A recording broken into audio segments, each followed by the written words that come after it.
भी लोग अपनी बाइबल खोल लीजिए। अगर जिनके पास बाइबल नहीं है तो वो ध्यान लगाएंगे। हाँ, जो भाई वचन पढ़ रहे हैं उनकी बातों पर क्या करेंगे, ध्यान लगाएंगे और सुनने की कोशिश करेंगे। जो आज के दिन का जो है पुनरुत्थान के दिन का, परमेश्वर के जी उठने के दिन का जो आज उद्धार का वचन है, उसको आज हम यहाँ से लेकर जाएंगे। और मैं सब विश्वास करता हूँ जितने लोग आज इस वचन को लेकर जाएंगे उनकी जीवन की पुनः बहाली होगी, उनके जीवन में पुनरुत्थान आएगा और उनके जीवन में सारी चीजें जो दबी हुई हैं, जो मर चुकी हैं, वो फिर से जी उठेंगी। Hallelujah, hallelujah, hallelujah, praise God. आइए हम मरकुस की किताब उसके 16वें अध्याय और पहले पद से पढ़ेंगे और आप सब ध्यान लगाएंगे।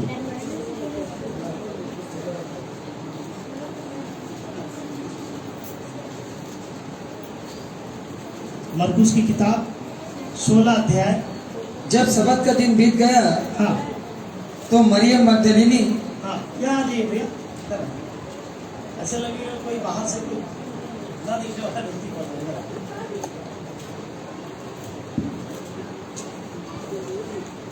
जब सबत का दिन हाँ, बीत गया, हाँ, तो मरियम मगदलीनी हाँ, और याकूब की माता मरियम और सलोमी ने सुगंधित वस्तुएं मोल ली कि आकर उस पर मले।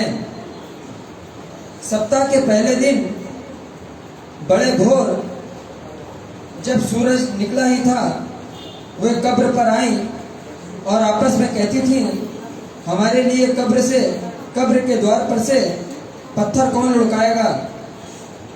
जब उन्होंने आंख उठाई तो देखा कि पत्थर लुका हुआ है, वह बहुत ही बड़ा था।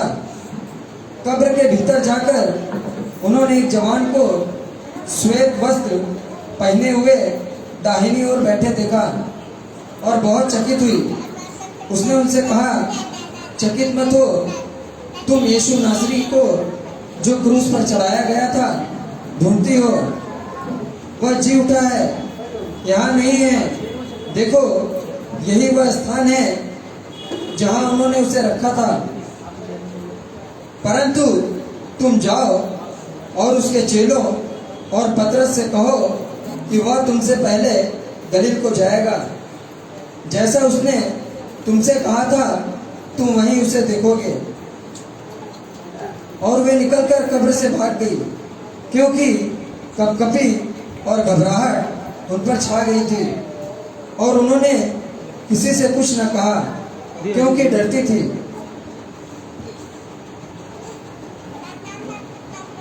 सप्ताह के पहले दिन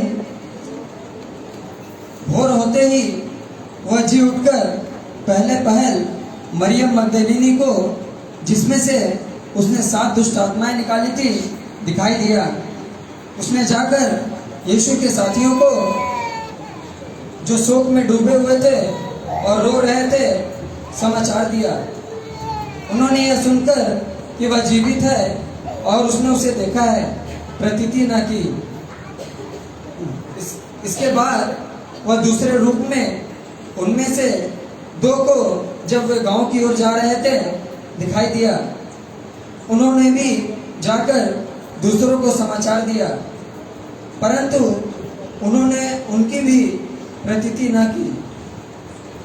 पीछे वह उन 11 को भी, जब वे भोजन करने बैठे थे, दिखाई दिया और उनके अविश्वास और मन की कठोरता पर उलाहना दिया, क्योंकि जिन्होंने उसके जी उठने के बाद उसे देखा था, इन्होंने उनकी प्रतीति ना की थी। और उसने उनसे कहा, तुम सारे जगत में जाकर सारी सृष्टि के लोगों को सुसमाचार प्रचार करो।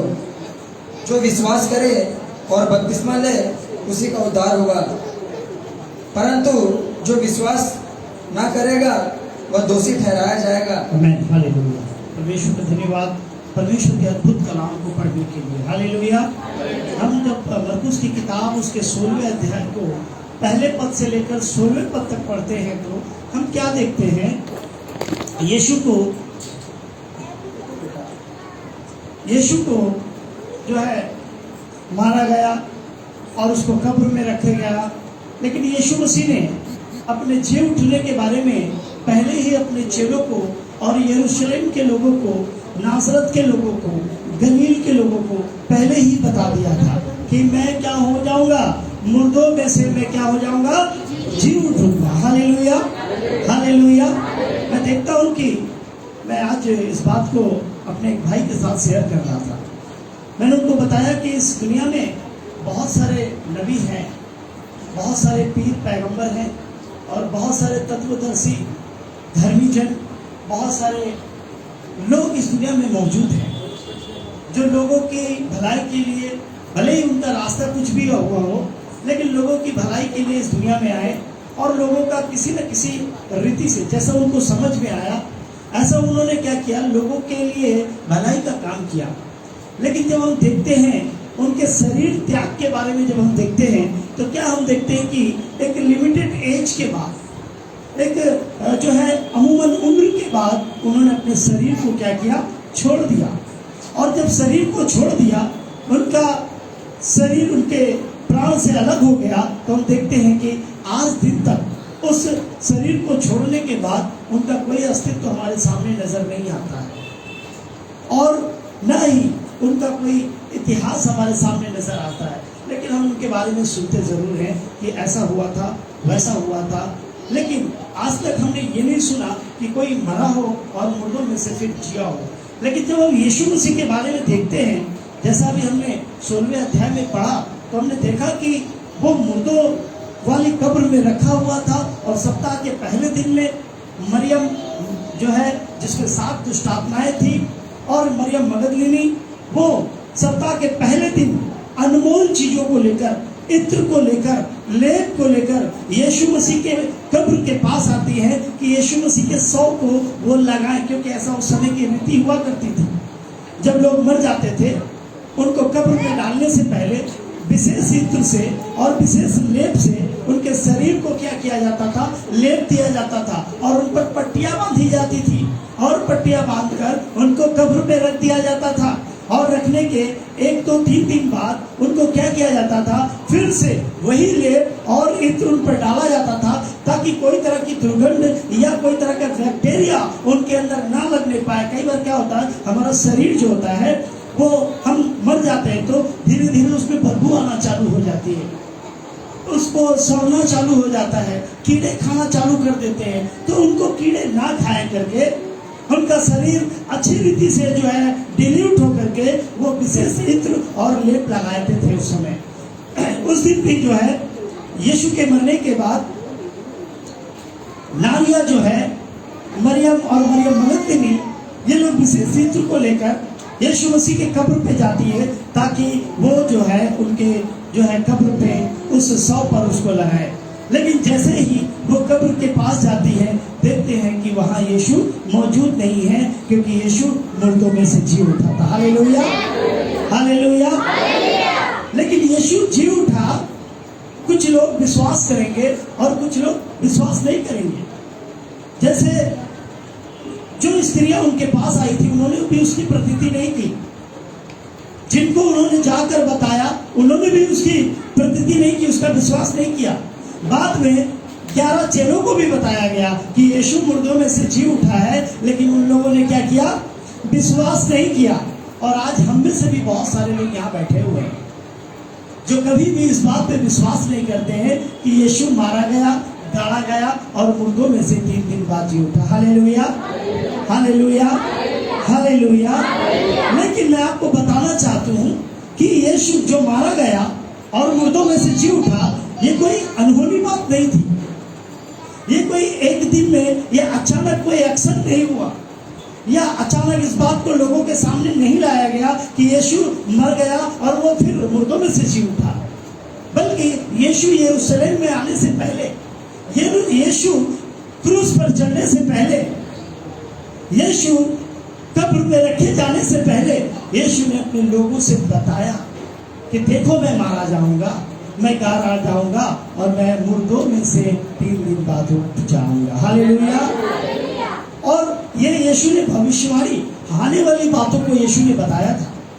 हम जब यूहन्ना की किताब पढ़ते हैं, यूहन्ना के 2 अध्याय को और उसके 18वें और 19वें पद को हम जब पढ़ते हैं, तो हम वहां पर इन चीजों को होते हुए देखते हैं हालेलुया, हालेलुया। जब हम यूहन्ना की किताब दूसरे अध्याय और उसके 18 और 19वें पद को पढ़ते हैं तो हम देखते हैं कि मरने से पहले यीशु ने बता दिया था कि वो मारा जाएगा लेकिन 3 दिन बाद वो जी उठेगा। हम इसको पढ़ेंगे ब्रदर। इस पर यहूदियों ने उससे कहा, हाँ, तू जो यह करता है, इसका इको जरा कम कर दीजिए, इसका इस माइक का इको कम कर दीजिए। ओके ब्रदर, पढ़िए। इस पर हाँ, यहूदियों ने उससे कहा, इस पर यहूदियों ने उससे कहा, तू जो यह करता है तू जो ये करता है तो हमें हाँ, कौन सा चिन्ह दिखाता है? तू जो ऐसा करता है हमें कौन सा चिन्ह दिखाता है? हाँ, यीशु ने उनको उत्तर दिया, यीशु ने उसको उत्तर दिया, इस मंदिर को ढा दो इस मंदिर को, इस भवन को ढा दो और मैं इसे और मैं इसको 3 दिन में खड़ा कर दूंगा। 3 दिन बाद फिर से खड़ा कर दूंगा। Hallelujah, hallelujah. आपको लगेगा और उस समय के लोगों ने भी ऐसा ही विश्वास किया, अरे ये आदमी कैसी बातें कर रहा है, क्या ऐसा संभव है? जिस मंदिर को बनाने में, जिस भवन को बनाने में सालों के साल लग गए और बहुत सारे साल लग गए, उसको यीशु कहता है कि मैं तुम इसको गिरा दो और मैं इसको 3 दिन में खड़ा कर दूंगा। ये कैसा मिस्त्री है भाई? कौन सा इंजीनियरिंग पढ़ के आए हैं ये कि हम इसको गिरा देंगे और आप इसको 3 दिन में खड़ा कर देंगे? अभी मैं जिस भवन में खड़ा हूँ, इस भवन को भी यदि हम सारे लोग मिलकर इसको गिरा दे तो क्या हम और आप मिलकर 3 दिन में इसको फिर बना पाएंगे? असंभव बात है, पॉसिबल ही नहीं है। हम हो सकता है इसकी फाउंडेशन डाल दें पहले दिन, दूसरे दिन हो सकता है कि हम इसकी दीवारों को कुछ हद तक खड़ी कर दें। और ऐसा हमारे बीच में भाई साहब हैं, वो जानते हैं कि एक पे एक दीवारों को सीधा खड़ा नहीं किया जा सकता है। कुछ दीवार आज खड़ा करेंगे तो कुछ दीवार कल खड़ा करेंगे, क्योंकि कच्ची दीवार रहेगी। अगर हम एक साथ खड़ा कर देंगे तो क्या होगा? गिर जाएगा। तो मान लिया 2 दिन में हमने दीवारों को खड़ा कर दिया और 3 दिन कंप्लीट हो गए। हमें उसकी छत भी डालनी है, हमें उसमें प्लास्टर भी करना है, हमें उसमें किवाड़े और दरवाजे भी लगाना है, हमें उसमें वायरिंग भी करना है। तो ये जो है इम्पॉसिबल टास्क है। 3 दिन में कोई भी भवन बन नहीं पाता है या कोई भी घर बन नहीं पाता है। अभी कुछ दिन पहले हमारी रेखा बहन अपने घर को बना रही थी। मैंने पूछा कितना दिन लग गया? बोला भैया मत पूछिए, कम से कम 10-12 दिन लग गया है। और उनका घर बहुत ज़्यादा 8 बाई 8 का या 8 बाई 10 का ऐसा उनका एक कमरा है। इसको बनाने में 10 से 12 दिन लग गए। आप समझ सकते हैं उस समय जब यीशु ने भवन के बारे में बताया तो वो विशालकाय भवन जो कि कई बीघे में था, वो विशालकाय भवन 3 दिन में बनाना इम्पॉसिबल था। हालेलुया। तो फिर यीशु ने ऐसा क्यों कह दिया कि तुम इसको गिरा दो, मैं 3 दिन में इसको फिर खड़ा कर दूंगा? मैं आपको बताना चाहता हूँ, यीशु वहाँ भवन के बारे में नहीं, पर यीशु अपने बारे में कह रहा था कि तुम इसको गिराओगे, तुम इसको मारोगे, तुम इसको गाड़ोगे, लेकिन मैं क्या करूंगा? फिर से इसको तीसरे दिन जिला दूंगा। Hallelujah, hallelujah. और हम पढ़ते हैं जब मत्ती की किताब उसके 12वें अध्याय को, जब मत्ती की किताब 12वें अध्याय को पढ़ते हैं, उसके 40वें पद में भी यीशु ने अपने चेलों को यीशु मसीह ने बताया कि देखो मैं कुछ ऐसा करने वाला हूं, मैं कुछ ऐसा करूंगा तुम्हारे बीच में। हम पढ़ेंगे उसको जी। योना 3 रात दिन जल जंतु के पेट में रहा। योना 3 रात 3 दिन जल जंतु के पेट में, यानी कि महामच्छ के पेट में रहा, मगरमच्छ के पेट में रहा। हाँ, वैसे ही मनुष्य का पुत्र, वैसे ही ठीक मनुष्य का पुत्र। बैठिए बहन, क्या नाम है? वैसे ही मनुष्य का पुत्र 3 रात दिन पृथ्वी के भीतर रहा। 3 रात 3 दिन पृथ्वी के भीतर रहा। Hallelujah, hallelujah, hallelujah. प्रभु यीशु मसीह ने बताया अपने लोगों को, देखो जैसे योना नबी जब वो परमेश्वर की नजदीकी से भागा तो वो 3 दिन 3 रात महामच्छी के पेट में, उस विशाल का कहीं पर मगरमच्छी लिखा हुआ है, कहीं पर लिखा हुआ बड़ी मछली लिखा हुआ है। तो ज्यादातर लोग इसको जो है मछली ही लेते हैं, 3 दिन और 3 रात योना जैसे उस मछली के पेट में रहा और पुनः बाहर निकाला गया, ऐसे ही मनुष्य का पुत्र क्या होगा? 3 दिन और 3 रात क्या होगा? वो उसी धरातल में, उसी पृथ्वी के नीचे वो भी रहेगा। Hallelujah, hallelujah, hallelujah. और जब आप उसके 16वें अध्याय को पढ़ते हैं, 16वें अध्याय और 21वीं पद को पढ़ते हैं, क्या लिखा हुआ ब्रदर? उस समय से हाँ, यीशु अपने चेलों को बताने लगा, उस समय से यीशु अपने चेलों को बताने लगा, अवश्य है कि मैं यरूशलेम को जाऊं, मैं जाऊंगा यरूशलेम को, और पुरनियों और प्रधान याजकों और शास्त्रियों के हाथ से बहुत दुख उठाऊं, और मैं उनके हाथों से मैं दुख उठाऊंगा। मैं यरूशलेम को जाऊंगा और मैं दुख उठाऊंगा। Hallelujah, hallelujah.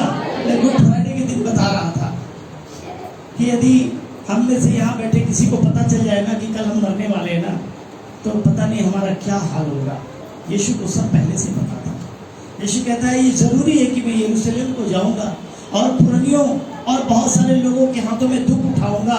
यानी कि उसको पता था मेरे लिए ताड़ना वहां रखी है, मेरे लिए वहां लोग कोड़े लेके इंतजार कर रहे हैं, लोग मेरे लिए वहां कांटों का ताज लेके इंतजार कर रहे हैं, लोग कीड़े ठोकने के लिए मेरा इंतजार कर रहे हैं, लोग मेरे कपड़ों को फाड़ने के लिए वहां इंतजार कर रहे हैं। लेकिन फिर भी यीशु अपने पिता की इच्छा को पूरा करने के लिए उसी राह पर चल निकला जहां उसके लिए ताड़ना, तकलीफ और दुख रखा हुआ था। हालेलुया।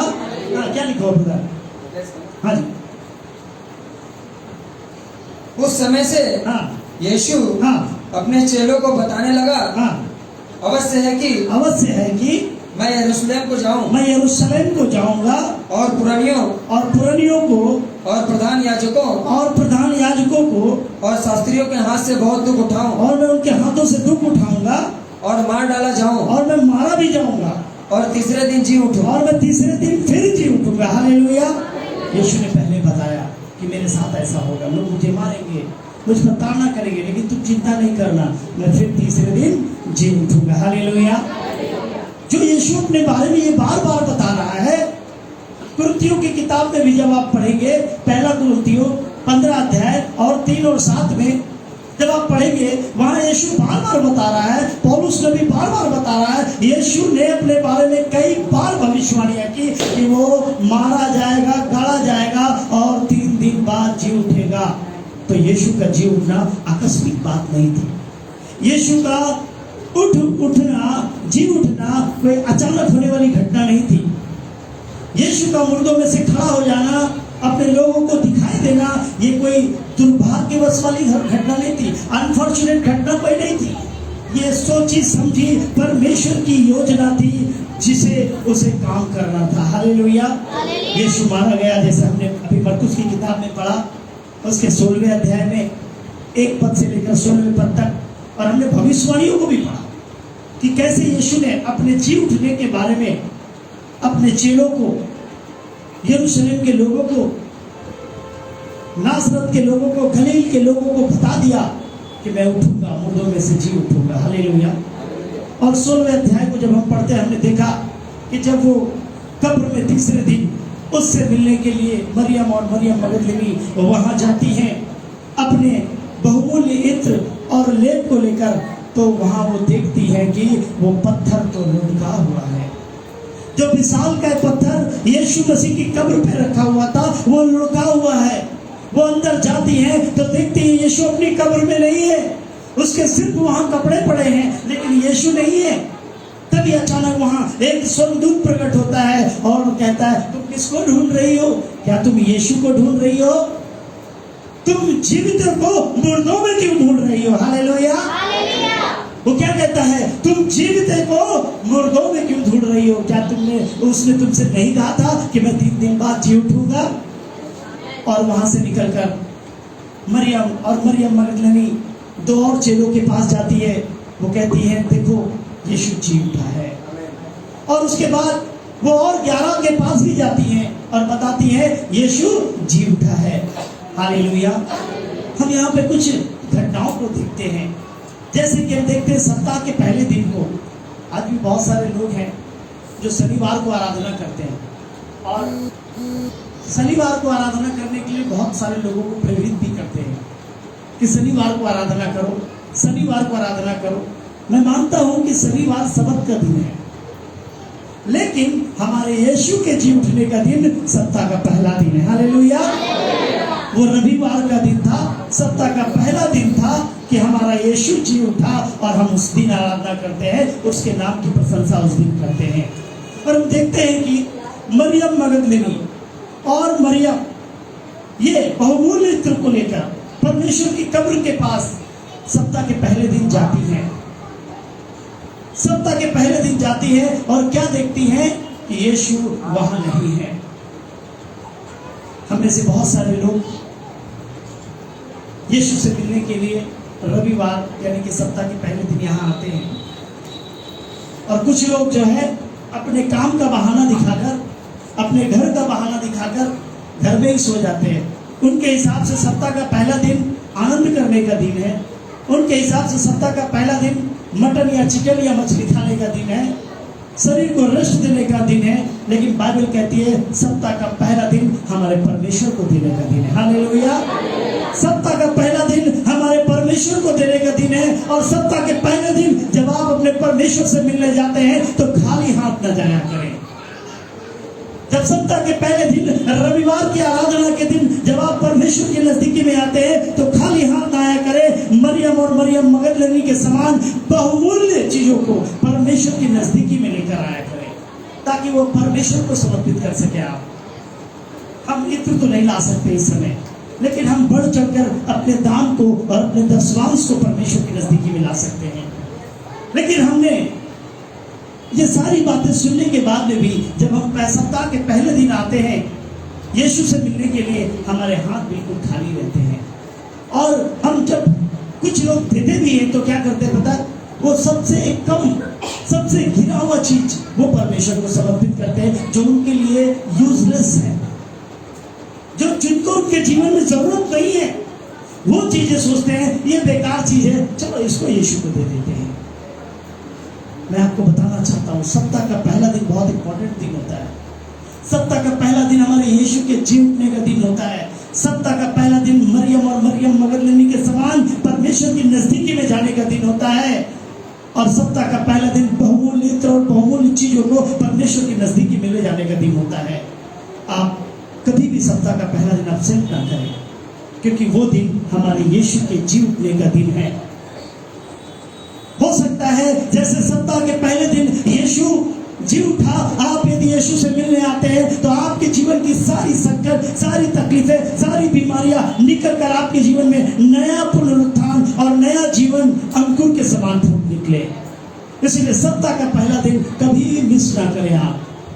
हम दूसरी चीज देखते हैं कि जब मरियम मगदलिनी और मरियम जो है कब्र के पास जाती हैं तो देखती है इतना विशाल का पत्थर जो 2-4-5 लोग बिल्कुल हटा ही नहीं सकते थे, और उसकी देखरेख करने के लिए वहां 2 रोमी सैनिकों को भी रखा गया था।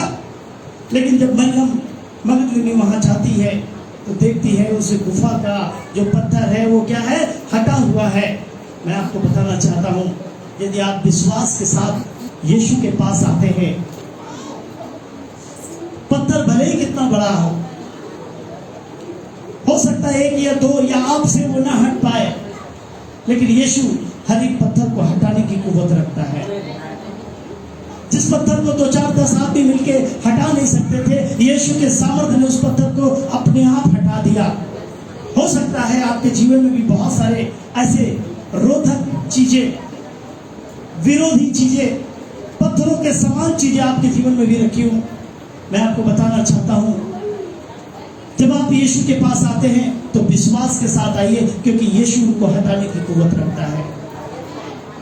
यीशु उन हर एक चीजों को, उन हर एक तकलीफों को, हर एक बीमारियों को, मैं पिछले दिन एक गवाही सुन रहा था मेरे भाई, उसने अपने घर में अपनी मम्मी से कहा, ऐसा इन्होंने गवाही दी थी कि मैंने अपनी मम्मी से कहा कि मम्मी तू परमेश्वर के भवन में चलेगी तो वहां तेरी बीमारी चंगी हो जाएगी। परमेश्वर निसंदेह तुम्हें चंगा करेगा, और ये सच है। भले ही आपकी बीमारी किसी भी रूप में है, वो एक पत्थर के समान है, वो एक संकट के समान है, लेकिन परमेश्वर के नजदीकी में आने वाले आपके जीवन से वो पत्थर निकल जाएगा। आपके जीवन से वो बीमारी, वो कमी, वो घटी, वो श्राप, वो संकट, वो कर्ज निकलने की कुवत यीशु मसीह रखता है, यदि आप परमेश्वर के पास विश्वास के साथ आते हैं। वहां पर देखते हैं कि उस विश्वास की बात को लेकर, उस जी उठने की बात को लेकर मरियम और मरियम मगदलिनी बाहर निकलती हैं, प्रभु यीशु मसीह के चेलों को बताती है, और वो कई चेलों को बताती है। यीशु मसीह के जो विशेष 11 चेले थे उनको भी बता दिया, देखो यीशु जी उठा है। मैं आपको बताऊं, इस अध्याय में बहुत सारी बातें, लेकिन समय का जो है शॉर्टनेस है, इस वजह से मैं आपको नहीं बता पा रहा हूं। महिलाएं जो है ना, इस बात को जब आप पढ़ते हैं तो महिलाओं की सेवकाई के बारे में हम जान पाते हैं। मरियम मगदलिनी और मरियम एक ऐसी स्त्री थी जो पहले यीशु के जी उठने का सुसमाचार संसार में फैलाया। और आज भी किसी भी कलीसिया में आप जाएंगे तो आप देखेंगे कि महिलाएं बहुत अधिक होती हैं, और आप देखेंगे कि सेवकाई में महिलाओं का रोल बहुत ज्यादा होता है।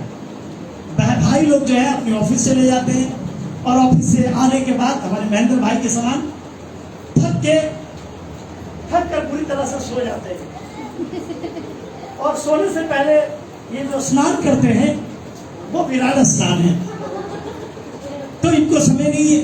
हम हमारे जैसे कितने ही भाई हैं यहाँ मौजूद जिनके पास यीशु मसीह की सेवकाई के लिए समय नहीं है। मैं आपको बताना चाहता हूँ, सेवकाई में सबसे अहम रोल महिलाओं का होता है। पहला सुसमाचार देने वाली मरियम और मरियम मगदलिनी थी। आज भी महिलाएं, चाहे वो टेस्टमनी के जरिए हो, आज भी सबसे अधिक सेवकाई महिलाएं ही करती है। इसलिए मैं बहनें जहां जितनी हमारी बैठी हुई है, बहनों को मैं धन्यवाद करता हूं कि आपकी सेवकाई के कारण आज हम इतनी बड़ी कलीसियाओं को देख पा रहे हैं। और मैं आपसे आग्रह करता हूं कि आगे भी मरियम के समान, मरियम मगदलिनी के समान आप ऐसी ही सेवाएं करती रहे। मेरी तरफ से आपको कभी कोई प्रॉब्लम नहीं होगी। यदि आप यीशु के हैं तो मैं आपका रहूंगा, जो यीशु का नहीं है मैं उसका नहीं हूं। हम देखते हैं कि मरियम मगदलिनी और मरियम ने जाकर बहुत सारे लोगों को बताया, लेकिन प्रतीति किसी ने नहीं की, प्रतीति किसी ने नहीं की, विश्वास किसी ने नहीं किया। उनके दिमाग में सांसारिक बातें अभी भी भरी हुई थी। क्या ऐसा हो सकता है, मुर्दा जी उठ सकता है क्या? अरे वो तो मर गया था, 3 दिन हो गए, सड़ रहा होगा, बदबू आ रही होगी उससे, क्या वो जी सकता है क्या? लेकिन वो सांसारिक रीति से सोच रहे थे और सांसारिक लोगों के लिए सोच रहे थे, लेकिन वो ये नहीं सोच रहे थे कि वो परमेश्वर है। वो परमेश्वर है जो स्वर्ग लोक से हमारे और आपके लिए मनुष्य का रूप लेकर आया, एक कंवारी से जन्मा, बिना किसी पुरुष के मेल के वो एक कंवारी के पेट से जन्मा, और हमारे और आपके बीच में डेरा किया, और हमारे और आपके लिए उसने क्रूस को उठाया। ये सारी बातों को जानने के बाद हम देखते हैं कि हम जितना भी सुसमाचार सुनते हैं तो हम प्रतीति नहीं करते हैं, विश्वास नहीं करते हैं। हमें परमेश्वर की प्रार्थना चाहिए यीशु मसीह के नाम से, हमें यीशु मसीह के नाम से चंगाई चाहिए, हमें यीशु मसीह के नाम से जॉब चाहिए, घर चाहिए, बीवी चाहिए, बच्चे चाहिए, सब चाहिए, लेकिन यीशु का विश्वास नहीं करना है। आप उन्हीं चेलों में से हैं जो यीशु का विश्वास नहीं करते हैं। बाइबल कहती है जब यीशु थोमा के पास आया तो थोमा ने कहा कि मैं कैसे विश्वास करूं कि तू यीशु मसीह है। यीशु ने उससे कहा, थोमा एक काम कर, तू देख मेरे पंजरों को और मेरे पंजरों में अपनी उंगली डाल के देख, क्या ये वही हाथ नहीं है जो कील से छेदे गए थे? क्या ये वही पंजर नहीं है जिसमें भाला छेदा गया था? थोमा आता है और आने के बाद ऐसे यीशु मसीह के हाथों में क्या करता है, उंगली डालकर देखता है, उंगली इस पार से उस पार हो गई। उसके पंजरों में उंगली डाल के देखता है जहां भाला छेदा गया था, और उंगली इस पार से उस पार हो गई। तब थोमा रोने लगा और यीशु मसीह के पैरों में गिर गया, बोला, प्रभु मैं विश्वास करता हूं कि तू ही है प्रभु। लेकिन यीशु ने थोमा से कहा, और वहां मौजूद हर एक से कहा, और आज हमसे और आपसे भी कहता है, वो कहता है, धन्य है वे जो मुझे देखे बिना विश्वास करते हैं। तुम मेरे सामर्थ को देखते हो, मुझे देखना चाहते हो, मेरे चमत्कार को देखते हो, तब तुम मुझ पर विश्वास करते हो। जब तक मैं तुम्हारी बेटी की शादी नहीं कराता हूँ तुम मुझ पर विश्वास नहीं करते हो। मैं तुम्हारी बीमारी नहीं चेक करता हूँ तुम मुझ पर विश्वास नहीं करते हो। मैं तुम्हें जॉब नहीं देता हूँ तुम मुझ पर विश्वास नहीं करते हो। मैं तुम्हारे में सब अच्छा कुछ नहीं कर देता हूँ तब तक तुम मुझ पर विश्वास नहीं करते हो। बाइबल कहती है तुम मुझे देखकर विश्वास करते हो, मेरे कामों को देखकर विश्वास करते हो। लेकिन धन्य है वे आशीषित है, वो ब्लेस्ड है जो मुझे बिना देखे वो मुझ पर विश्वास करते हैं। हालेलुया। आज आप में से यहाँ जितने लोग बैठे हैं, मैं नहीं जानता हूँ आप यीशु को कितना जानते हैं, मैं नहीं जानता हूँ कि आपकी यीशु के बारे में क्या धारणा है, लेकिन मैं आपसे एक चीज कहना चाहता हूँ, आंखें बंद कीजिए और यीशु को अपने जीवन का उद्धारकर्ता बना लीजिए। बाइबल कहती है जो विश्वास करेगा उसी का उद्धार होगा। जब हम 16 और 16वें पद को पढ़ते हैं, मरकुस की किताब 16 और 16वें पद को पढ़ते हैं तो वहां लिखा हुआ है ऐसा कि जब तुम मुझ पर विश्वास करोगे तो तुम उद्धार पा जाओगे, तुम मेरे नाम से बपतिस्मा लोगे तुम उद्धार पा जाओगे। यहाँ बैठे हुए हर एक को मैं यही बताना चाहता हूँ, यीशु मसीह मुर्दों में से जी उठा है, वो हमारे जीवन का उद्धार करता है और उस स्वर्ग का परमेश्वर है वो। यदि आज आप इस बात पर विश्वास करते हैं, आपने कितनी बाइबल पढ़ी, मुझे इससे कोई लेना देना नहीं है। आप कितनी प्रार्थनाएं करते हैं, मुझे इससे कोई लेना देना नहीं है, लेकिन मुझे इससे लेना देना है और यीशु का इससे लेना देना है कि क्या आप उसके ऊपर विश्वास करते हैं कि नहीं। यदि आज आप उसके ऊपर विश्वास करते हैं तो आपके जीवन में यीशु के समान नया पुनरुत्थान आने वाला है।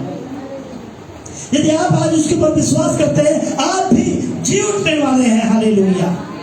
यदि आज आप उसके ऊपर विश्वास करते हैं, वो आपके जीवन के लिए नया जीवन और पुनरुत्थान बन जाएगा।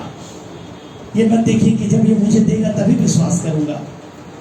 अरे मेरे जीवन में विश्वास करने लायक तो और भी बहुत सारे ईश्वर हैं, लेकिन मैं आपको बता दूं, हो सकते हैं इस संसार में बहुत सारे ईश्वर, लेकिन मैं जिसकी बात कर रहा हूं, मैं जीते परमेश्वर की बात कर रहा हूं, मैं ईश्वरों के ईश्वर की बात कर रहा हूं, वो मैं परम परमेश्वर की बात कर रहा हूं।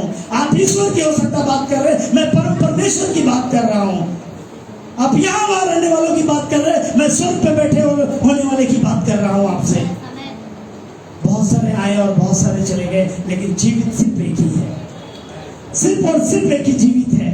बाइबल कहती है यशायाह की किताब 53 अध्याय और उसका पहला और दूसरा पद, वहां पे इस तरह लिखा हुआ है।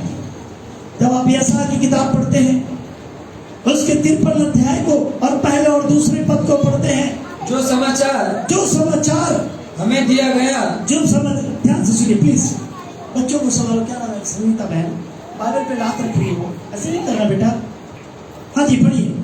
जो समाचार हमें दिया गया उसका किसने विश्वास किया, और यहोवा का भुजबल किस पर प्रकट हुआ। वो जो सुसमाचार हमको दिया गया उसका किसने विश्वास किया, और यहोवा का भुजबल उसके हाथों का सामन किसके ऊपर प्रकट हुआ। हालेलुया।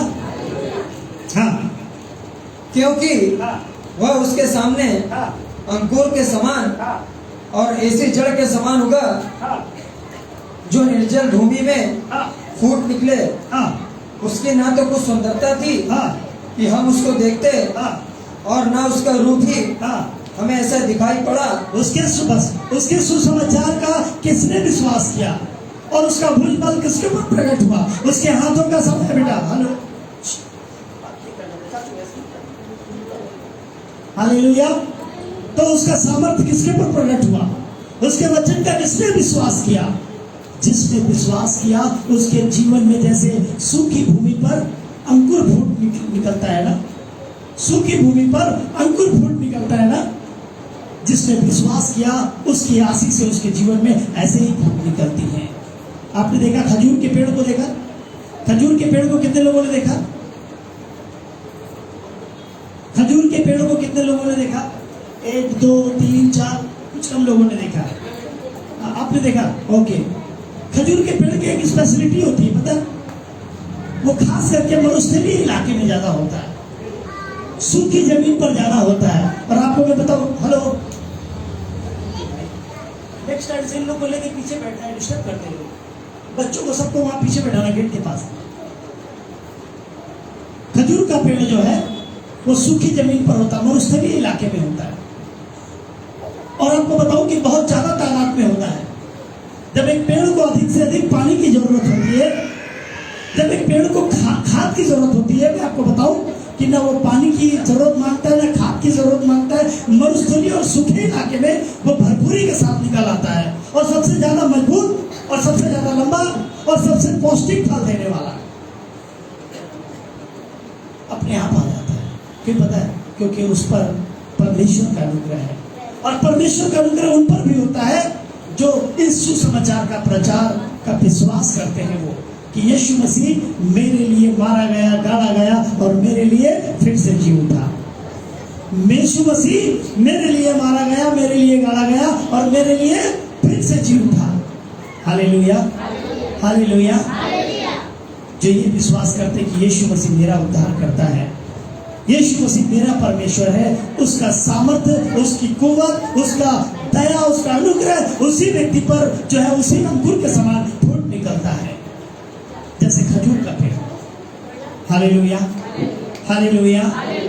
बाइबल कहती है रोमियो की किताब में, वो मारा गया, वो गाड़ा गया और वो जी उठा ताकि वो जीवितों का और मुर्दों का दोनों का परमेश्वर हो जाए। Hallelujah, hallelujah, hallelujah.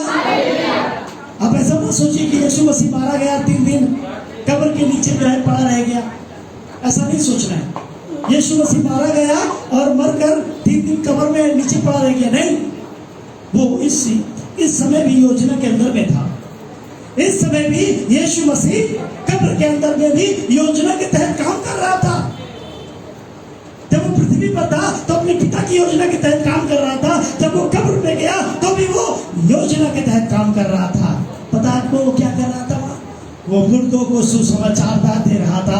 जो गड़े हुए हैं, कब्र में हैं, उनको सुसमाचार दे रहा था। Hallelujah, hallelujah, hallelujah.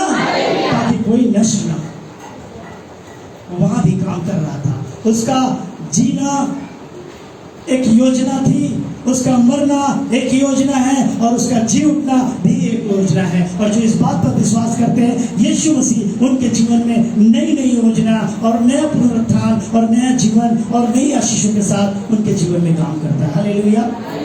सो मेरे प्रियो, हमें यही विश्वास करना है, यीशु मसीह हमारा खुदा है और हमारे लिए वो जी उठा है। और इस समय वो जी उठकर वहां स्वर्ग पे नहीं है। मैं आपको बताना चाहता हूं, स्वर्ग उसका सिंहासन जरूर है, लेकिन वो वहां नहीं है। पता है वो कहाँ है? कहाँ है वो हमारे और आपके बीच में रहता है। हालेलुया। वो कहता है, जहां मेरे नाम से 2 या 3 इकट्ठे होते हैं, उनके बीच में मैं रहता हूं। हालेलुया। वो इस समय हमारे बीच में है। वो हमारे लिए जी उठा है, वो आपके लिए जी उठा है, वो आपके जीवन को बदलने की कुव्वत रखता है। वो कहता है, मैं ही जीवन हूँ, मैं ही पुनरुत्थान हूँ, मैं ही सत्य हूँ, मैं ही मार्ग हूँ, मैं ही जीवन हूँ, मैं ही नया जीवन हूँ। इस समय यदि आप विश्वास करते हैं, आइए उसके नाम में हम थोड़ी देर अपने आप को रखें और अपने आंखों को बंद करें और अपने हाथों को उठाएं। आइए थोड़ी देर हम प्रार्थना करें। आइए थोड़ी देर प्रार्थना करें सारे लोग। आइए थोड़ी देर